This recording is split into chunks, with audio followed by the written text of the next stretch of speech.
Hello, everybody, and welcome to today's episode of the Untangling Toys podcast. I'm your host, Lego Master Model Builder Sam Suxiri, and today we are going to be talking about a toy, but more than a toy, we're going to be talking about how you as a parent can play with your kid. A big mission of this podcast is to explore toys and play, and why play is important for kids and adults. But on today's episode, we're going to focus on how you as a parent or a caretaker can actually get in there and play with your kid. You're on the floor with your kid, you got their toys, and you're going, hey, we're going to go over here. Okay, wait, well, don't forget that we need to get the reindeer over here. That kind of play. I think that's a little tricky for a lot of adults because, we just sort of, we grow out of toys, unfortunately. We grow out of a sense of play. So then all of a sudden you've got kids who are saying, play with me, or let's play again, let's make something up. You pick up a toy and you're like, okay. And who's this guy? What are the rules for this guy? And what's this one do? I need instructions here.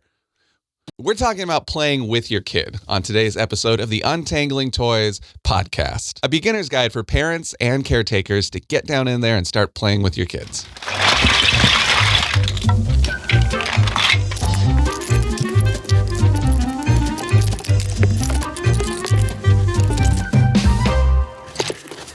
The sun's come out today. It's been a very rainy week, so it's nice to have some sunshine. One of my fondest memories of playing with my grandpa up at his house when we were playing on the floor, we were playing checkers, and he loved playing checkers. He actually, my grandpa made all sorts of things, but he made a ton of boards, checkers boards. Why don't I think about these things beforehand? Bow. Hi, I'm back. This is one of the checkers boards or chess boards that my grandpa made. Simple, lovely little bit of woodworking there with the trim, and then if you flip it over on the other side, you can play, I forgot what this game is. We weren't playing with this checkers board. No, we were playing with this checkers board. It's basically a little shawl, a little rug. You could play it on the carpet with these big plastic checkers pieces. We would play checkers all the time, and I loved playing with my grandpa because when he started to lose, he would start to bang his fists on the ground, not in an angry way, but in a very silly way, just like if he made a bad move or if I made a particularly brilliant move. I'm like, four or five or so, we're lying on the carpet. He's, he was a big guy and he's also lying on his stomach because you gotta lie down on the ground to play with this checkers board. And I'm across from him lying on my stomach. And if I ever finally beat him, he would make this expression like, and it made me laugh so much. And then we'd play again and again. And it was really thrilling for me as a tiny kid to be playing with my grandpa, with an adult. And one of the things that made it easy to play with my grandpa or play with my parents is when we played board games, when we played things where there were rules. So that way we were all in agreement on what the rules were and what you could and couldn't do. However, as a kid, I liked playing a lot of things other than board games. I liked getting my toys out and making up a world, making up scenarios. And that's where it kind of got tricky for adults to play with me because there weren't rules. I was a little kid making up the rules to whatever imaginary game I was playing, and adults, they would try to enthusiastically join in, but at some point it'd be like, well, now this train can fly. And sometimes adults are like, trains flying? I don't know about this. And I saw this all the time working as a Lego Master Model Builder. Sometimes we would do classes where there was a build that the parents could do with the kids, and there were instructions, and I would lead them through the instructions. But then when the kids got out there to do their own free play in the pits and the brick pits, the parents would kind of be off to the side or kind of watching, but not really engaging as much as when there were instructions. For adults, not having a curriculum can be a little nerve-wracking. And even though you love the kids, the children in your life that you're caring for, how do you play with them when there aren't instructions? Before we get into the toy we'll review for today's show, I want to talk about a really important piece of media that I think just totally encaptures how adults who want to play with their kids but don't know how can really get into there. It's an episode of a show by one of my favorite authors, John Finnemore. He's a British comedy writer. A show that he's probably more well known for is Cabin Pressure, which is another BBC radio comedy show starring an actor who wasn't so well known at the time named Benedict Cumberbatch as a hapless pilot on a very tiny airline. They had one airplane. Look, Carolyn, you cannot penalise me for taking a rational command decision based on reasonable air safety concerns. Yes, I can. Well, technically you can. Good. But then technically I will. Now, please, go and be somewhere else. Actually, when I'm building Lego builds, oftentimes I'm also listening to something like an audiobook or a podcast or music. I've listened to his shows so many times. I've tried to copy his shows. Not copy. I've tried to emulate his creativity and some of the comedy writing that I do. This particular episode is from a series he did called Double Acts, which is a 2-person radio play. And it's about a 30-minute show where it's just 2 characters talking back and forth. This episode, I believe, was the first. It's called A Flock of Tigers. This radio play takes place in like the 1930s on a steam engine traveling through England to Oxford. There's a sort of stuffier older gentleman who wants to be left alone on the train car. And then this eccentric woman comes in, an American woman, of course. She joins him in the car and she engages him in conversation, which he's very reluctant to do. But it turns out that he is going to visit his son, his 7-year-old son at boarding school. This woman is sort of like, you're not going to play with him? You're not going to, make up some games and talk? And the father's like, oh, no, I can never play. I am a grown man of business. I do not play. And he's always pretending things. Pretending things? Yes, it's quite a passion with him. He's always proposing some pretense we should adopt. Let's make believe we're smugglers, say, or let's pretend those sheep are tigers. But you don't. Well, I wouldn't have the first idea where to begin. They're not tigers. Why say they are? And this woman, who turns out to be sort of a psychologist researcher, she leads him through how you can make believe, how you can play make believe. If you can track down this episode, buy it, listen to it. For one thing, it's a fantastic listen. John Finnemore's shows are always really well produced audio experiences, but it just so perfectly encapsulates all of these steps of how adults are resistant to playing make believe and the little steps you can take to start playing make-believe. And really what it breaks down to are some of the fundamental rules of improvisational theater. In fact, I have a hunch that the woman in this sketch is based off of a woman named Viola Spolin, who was one of the early researchers and creators of theater games, of improv, especially for children. I don't know that conclusively, but when I was listening to it, I was just like, what?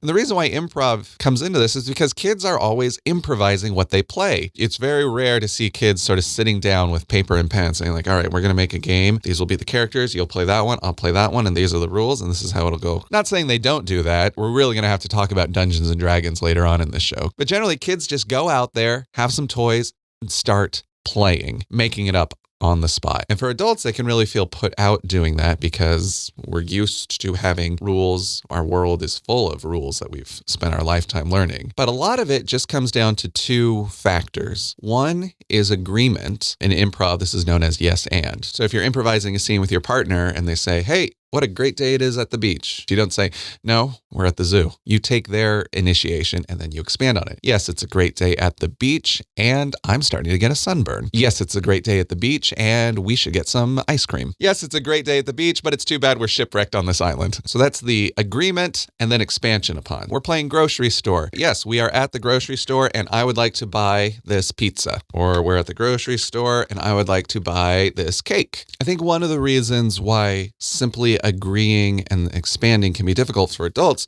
is because we want to do a lot all at once. And oftentimes with play, it's not about here's a whole delivery of exposition and expectations. It's just one little bit at a time. Wow, it's getting nice and sunny out there. Sorry, for those of you just listening to the podcast, I am also videoing this for our video podcast, and the sun is out and moving around, and so I have to keep moving this bounce board. Okay, what was I talking about? So when you're agreeing with a simple premise that your kid is put out there, you don't have to add on a lot. You can just do one little detail at a time. And that's actually the second point. Keep it simple, keep it small. We're at the beach, yes, and I have some bananas. Yes, we have some bananas, and let's make a smoothie. It's not like, okay, we're at the beach. Here are our supplies. This is what we need to do. What night is coming? We're going to need to build some shelter. That's all very responsible adult thinking. We're playing, but we're not playing survival. Go slow. Keep the details small. Throughout this episode of A Flock of Tigers, that's sort of how this woman leads this man through it, is we're just going to look out the window. What do you see? I don't see anything. We're in a train. It's an empty field. It's like, well, can you imagine that there are sheep in this field? Yeah, sheep. I can imagine sheep in the field. And then, well, can you imagine one more little detail, one more little detail, one more little detail? And by the end of it, there's this whole story that they've created together out of nothing about a field of tigers, a flock of tigers, hence the name. Now, I've used a bunch of silly details for these, improvised play, but you don't have to be silly. You can use normal details from your own interests and expertise. Whatever you do for a job or whatever your hobby is, you can use those details in play with your kids. There's a really great early SNL episode where Dan Aykroyd plays a mechanic, and he comes home and he's putting his daughter to bed, and she's like, I want a bedtime story. And he's like, oh, I've just been working at the garage all day. Please, can I have a bedtime story? And so he tells her a bedtime story. There's sort of all these mixed up fairy tales, but all of the fairy tale characters are coming in with car problems. And did the princess find the frog? No, but I did, right in the starter drive, right between the Bendix spring and the armature. So I pulled out the armature, replaced all the brushes. There's quite a twist at the end of that sketch, which I think is really accurate, because kids like to be enthusiastic or hear about things that their parents are enthusiastic about. My dad is really into airplanes, old airplanes, and I loved whenever we went to museums or looked through library books on airplanes, and he could point out all these details and tell me more about them. And this was more information than was in the book or that they knew at the museum. Well, the idea of making things up while you're playing with your kid is it can be anything. Don't worry if there's a wrong answer. It's also like it doesn't have to be random. In improv, there's this concept of playing at the top of your intelligence. So if you know a lot about something, if you know a lot about fishing, if you know a lot about horseback riding, bring those details, bring your passion and your interest into playing with your kids. Your first time doing this could feel a little clunky, but making things up and playing is a muscle. The more you do it, the more that muscle starts to open up connections in your brain, and the easier it'll become. And eventually you'll reach a point where playing with your kid is actually fun for you as well, because you're playing too. Surprise! And the more you do this, the more connections you'll make with your kid. And so when you are playing together, you'll have these references of things, of games you've made up together, of characters you made up together that you can then expand on in other games. When you as the parent or caretaker are having fun playing, that is going to get your child more excited about playing, about exploring their creativity and imagination. And also you're going to be bonding with your kid in a way that'll make memories that'll probably last a lifetime for the both of you. So after the break, we're going to talk to a special guest, a parent who is phenomenal at playing with his kids, somebody who is personally passionate about playing with them and enjoys it and does such a fantastic job. And the kids enjoy playing with him so much. And then of course, we're going to be reviewing today's toy. That is a great sort of guide for making up play. I know we're talking about making up play and how can you have a guide for making up play, but that's why we're going to untangle it. And then, of course, we've done a few episodes of this show, but it is a new podcast. And one way that you can help us get started and grow is by liking and rating the show on Apple Podcasts, Spotify, or wherever you listen to podcasts. You can follow Untangling Toys at all of our social medias at Untangling Toys. And I would love to hear from you if you have questions about toys and play, or if you have suggestions for future episode topics. You can leave a comment if you're watching this on YouTube, but I think the most direct way is to email us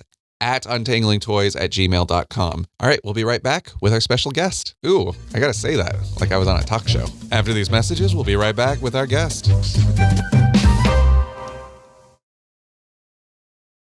Oh, he just went through the wash? Yeah. Wow. Hi, and welcome back. And here we are with a very fantastic parent who loves playing with his kids, and his kids love playing with him. This is my brother-in-law, Xander Pollock.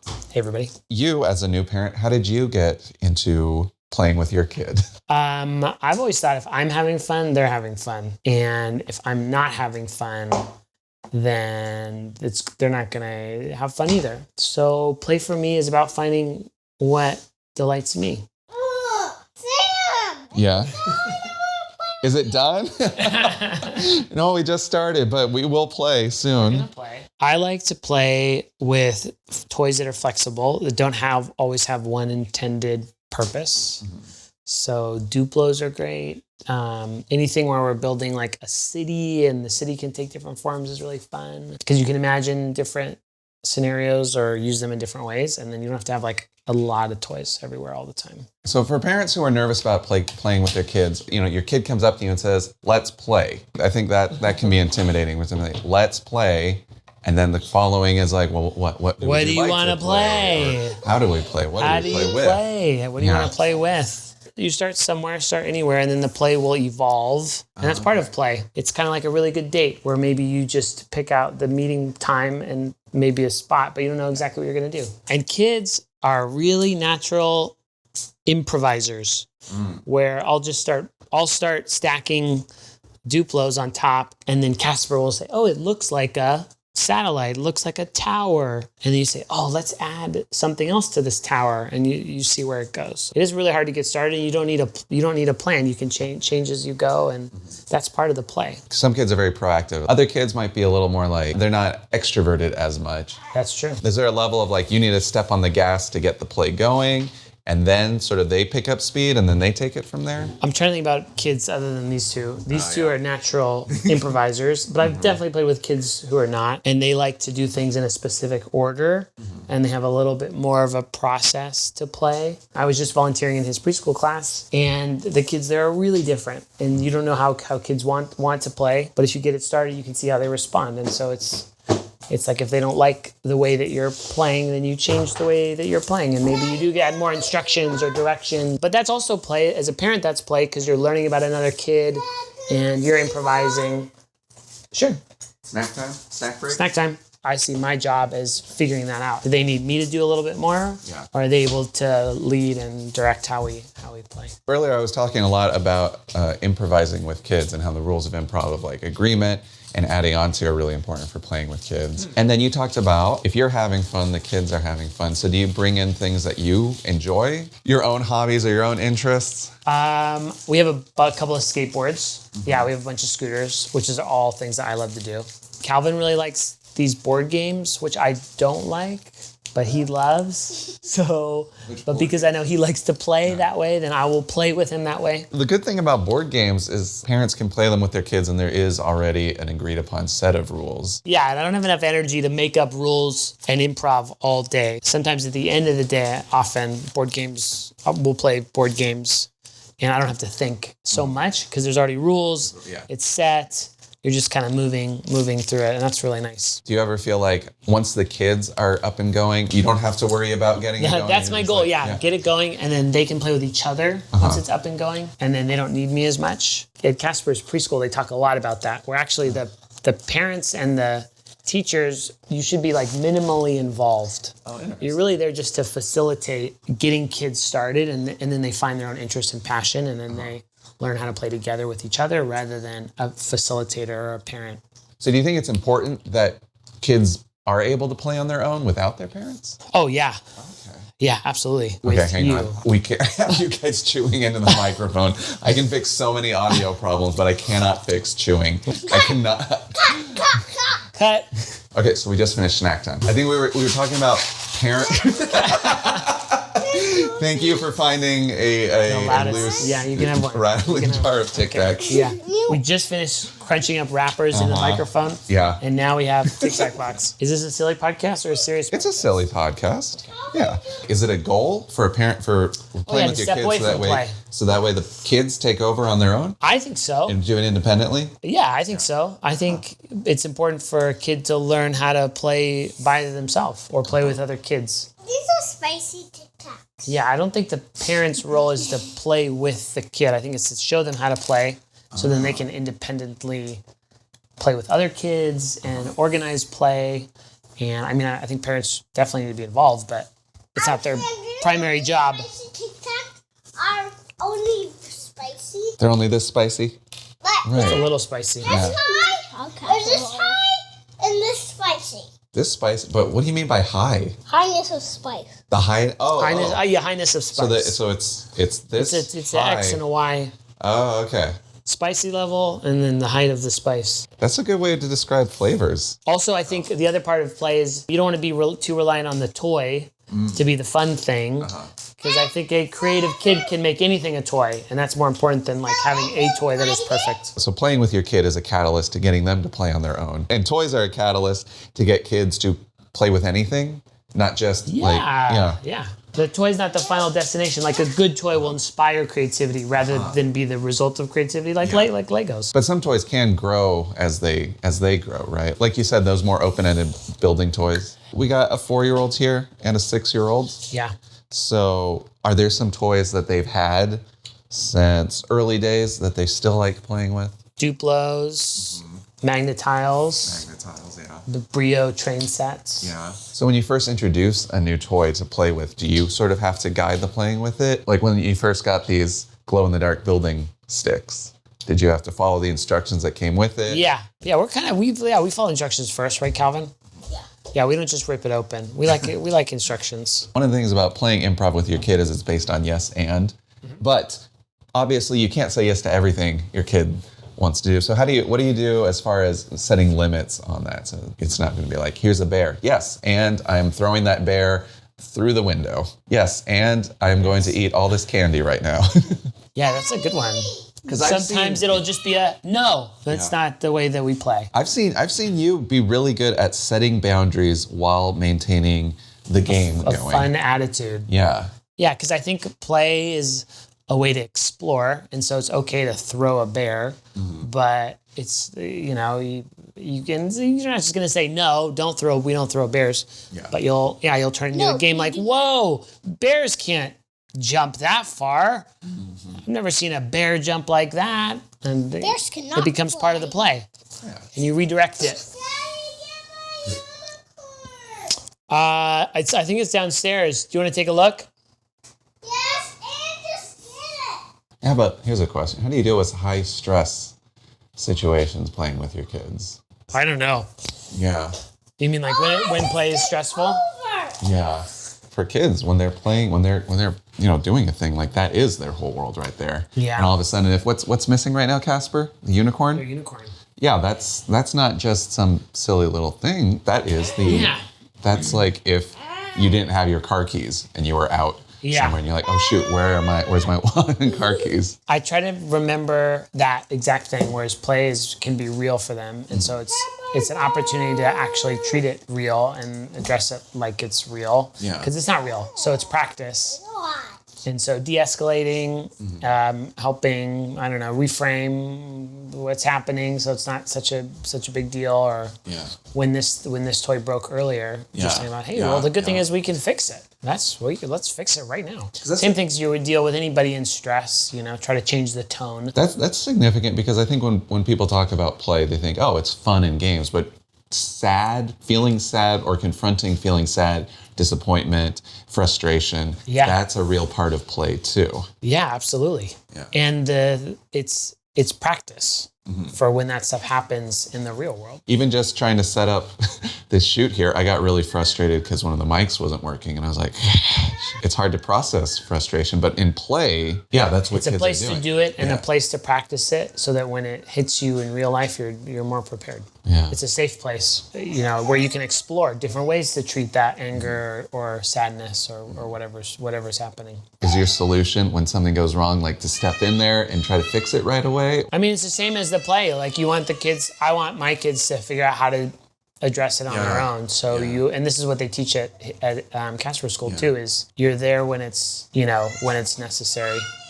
But the goal is to help them figure out how to process on their own. You do like as little as necessary. Yeah, I mean, like right now, this crisis with the unicorn, I noticed that a lot teaching Lego classes is kids would be like, well, what is the next step? I'm trying to build a bridge and it's not working. They get frustrated and like, adult, come in here and give me the solution. Yeah. And you want to be like, I can help you, but what would you do? And there's a real fear of like, oh, the instructions aren't working out, so call in the cavalry. So at this point, it's starting to feel like an intervention is necessary. It sounds like one. It's starting to build up. It's right at the edge. So then at this point, I think, yes, Casper.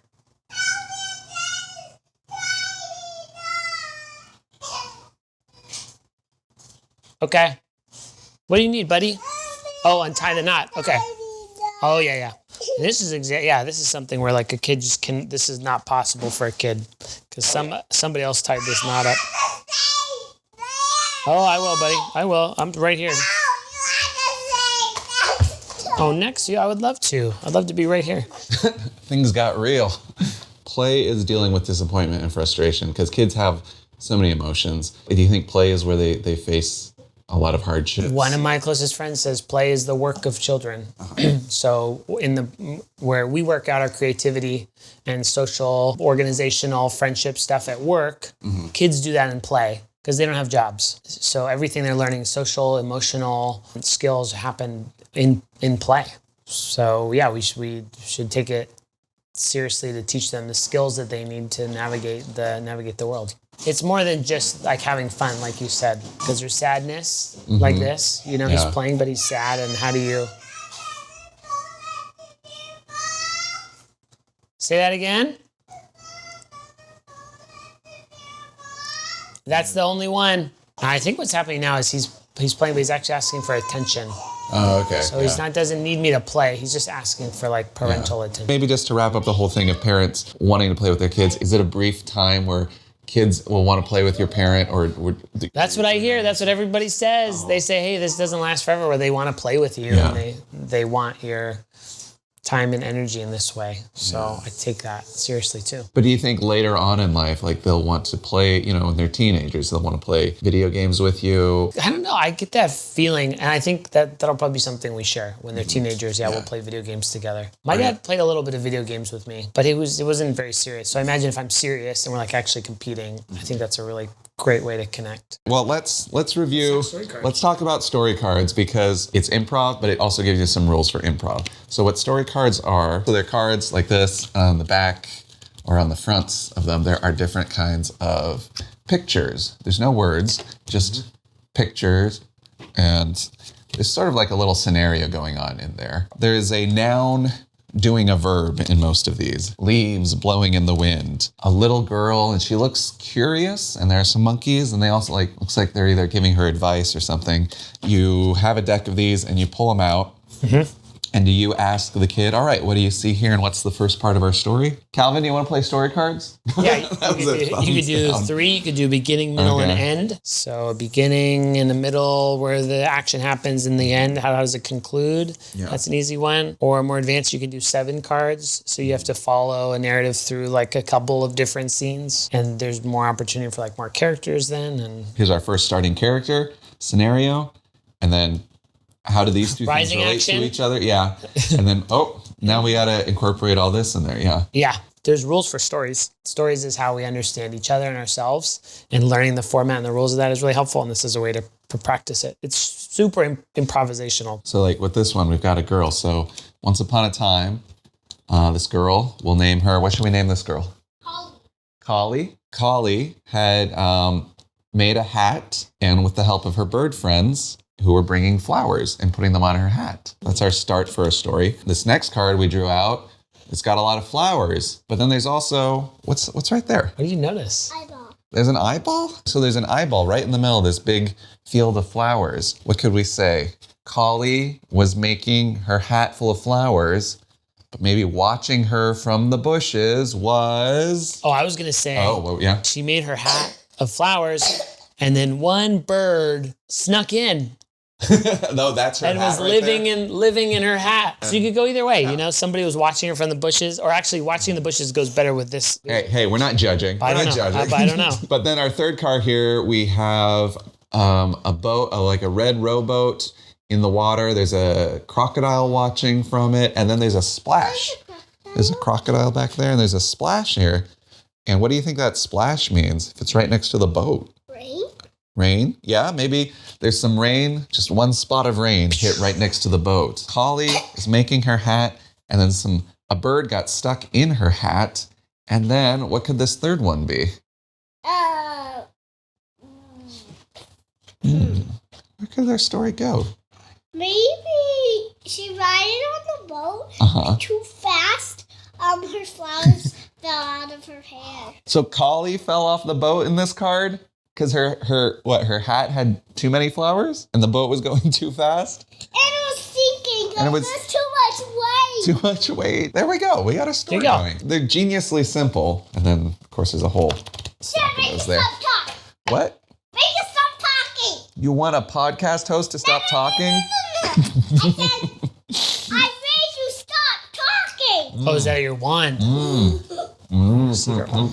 boy.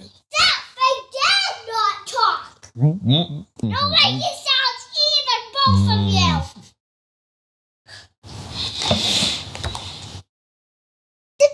You both can make sounds and talk. Oh, okay. All right, we're back. And we're back. I was not sure how Hey, wait a second. Now we'll finish up with asking the 10 question review of toys. Oh, and we're going to do this without talking. Question 1. Yeah.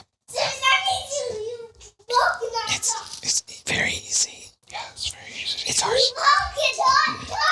The idea is simple, but it can be hard to come up with a good story. You cannot whisper, and you cannot talk, and you cannot make sounds. No stories! No stories! I'll break the spell. Okay. Zippity zappity zoop. You can talk.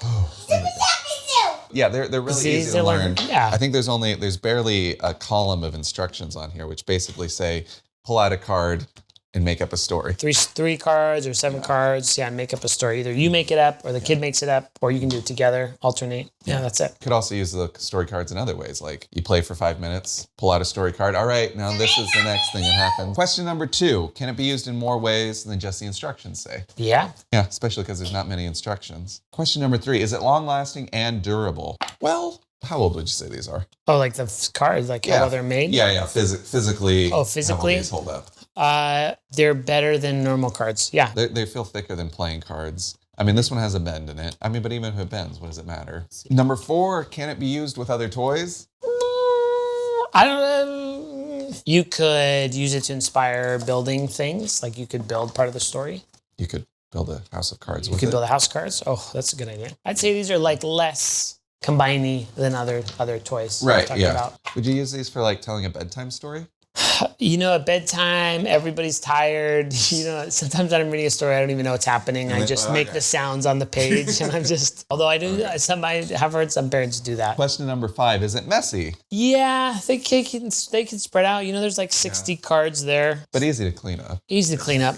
Is it expensive? I think it was like $12, $13. Yeah. Not expensive, and a lot you can do with them. Number 7, will it grow with age and development? Yeah, I think it can. I think in the same way that my stories are further developed than their stories, you could continue to practice this. And because there's so many combinations, there's so many cards, you know, you're never going to tell the same story. You're always going to get a different set. Could that be a problem where they say, like, tell that story where the alligator What was the one, the flower hat one? Number 8, is it trendy? I would guess not, because stories are so important to us. And they're also, it's not that accessible. It's like, it is a challenge as a parent to improv a real story and stuff. There is some level of comfort with being able to do that on the fly. Because if you just describe what's happening in the picture, it's not going to make sense. Oh, okay. It's not going to be a satisfying story. It gives you a little bit of a guide, but you need to have a little bit of a storytelling engine going in with it. I think so. But then again, I mean, I don't know. Sometimes it is just fun to describe what's in the card, and